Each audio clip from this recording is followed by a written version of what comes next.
আশ্চর্য হয়, কোনো লাভ নাই প্রতিক্রে। এই কবরে আমি একবার নয়, 5 বার নয়, 10 বার নয়, এই কবরে আল্লাহর কোরআনকে 500 বার খতম করেছি। শোনো, আমার সাথে একটা লেনদেন করো। কিসের লেনদেন? প্রতিক্রে তোমার সুবহানাল্লাহ, আমার তেলাওয়াত শুনে যে সুবহানাল্লাহ বলেছো, তোমার সুবহানাল্লাহ আমাকে দিয়ে দাও, এর বিনিময়ে আমার 500 বার কোরআন খতম তুমি নিয়ে যাও। কেন? এই কবর জগতে আমি 500 বার নয়, 500 লাখ নয়, কোটি নয়, কিয়ামত পর্যন্ত যদি আমি আল্লাহর কোরআনকে খতম করি, আল্লাহর কসম সামান্য পরিমাণ নেকি হবে না। অনেক আল্লাহওয়ালারা কবরে গিয়া তেলাওয়াত করে, কবরে গিয়া নামাজ পড়ে, কিন্তু সওয়াব নাই। কথা বলা রাম নদী কেন নাই?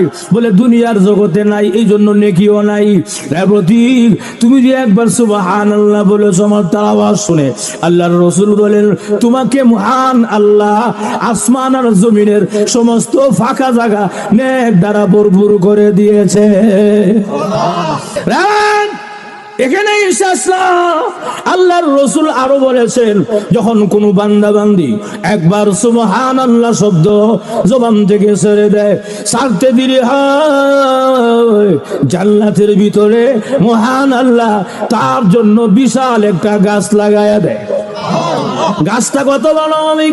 আল্লাহর রাসূল পরিষ্কার বুখারী শরীফের বর্ণনা বলেন, গাছের ছায়া কত বড় হবে? একটা তেজস্বী ঘোড়া, একটা নৌজওয়ানি ঘোড়া যদি 100 বছর পর্যন্ত গাছের ছায়ার নিচে দৌড়ায় দৌড়ায় দৌড়ায়, আল্লাহর কসম এই গাছের ছায়া আদৌ শেষ করা কোনোদিন সম্ভব হবে না।